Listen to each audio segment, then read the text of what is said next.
Log date 312. This is Margaret Greenvale.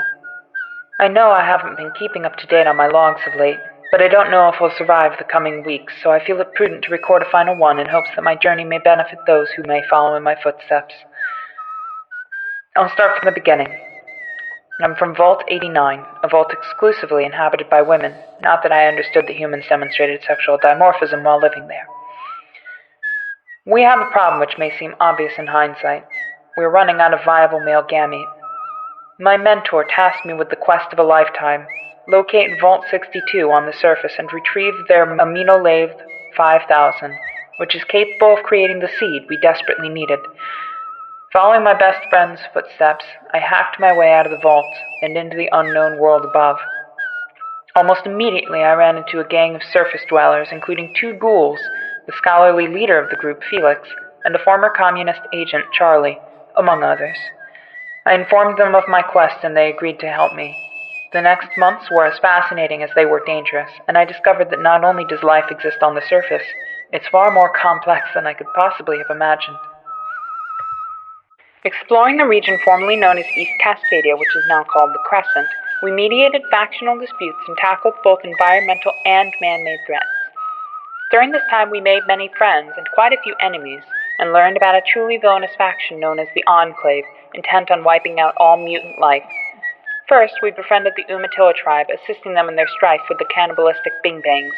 Moving north, we became invested in the crop-raising village of Junktown, which was in need of an Enclave-stolen water purifier, which we eventually wrested from the implied Hypnotics Tower, fighting Enclave forces along the way.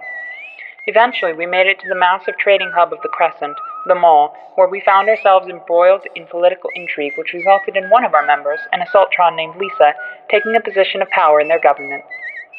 After consolidating power in the Mall and taking some well-needed rest, we returned on our quest, joined by 2 new teammates, a shovel-wielding ex-NCR soldier named Lance, and the wild and powerful, and admittedly adorable, Izzy.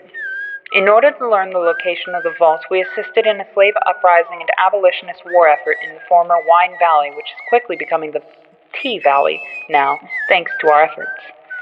Moving east into the Cascades, we assisted the Swan tribe against the Ready, a militant survivalist coalition allied with the Enclave, and finally gained entrance to Vault 62 with assistance from a botanist ghoul named the Anarchist. Entering the vault was a harrowing experience, at once nostalgic and horrifying. As we delved into the wreckage, we found that the amino-lathe had been duplicated and that the original had been stolen by the Enclave, but also that a copy was modified by their biology department to create a viral form of life that called itself the Meat and sought to spread across the entire globe. Fortunately, we were able to set off a nuclear reaction to cleanse the place and escape on a rocket in time to evade the blast. Disheartened but steadfast in my quest, we resolved to take down the Enclave, starting with their allies, the Ready, with some help from our friends, the Warriors. Hey, Mage, quit writing that shitty Deathclaw fanfic and pack up. We got a fortress to siege.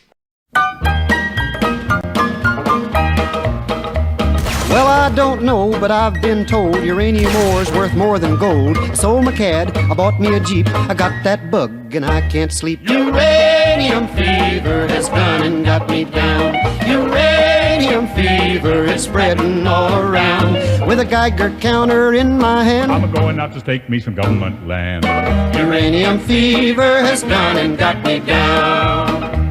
Well, I had a talk with the AEC and they brought out some maps that looked good to me. And one showed me a spot he said he knowed, so I straddled my Jeep and headed down the road. I reckon I drove about 100 miles down a bumpy road out through the wilds, when all of a sudden I bounced to a stop at the foot of a mountain, didn't have no top. Uranium fever has done and got me down. Uranium fever is spreading all around. With a Geiger counter in my hand.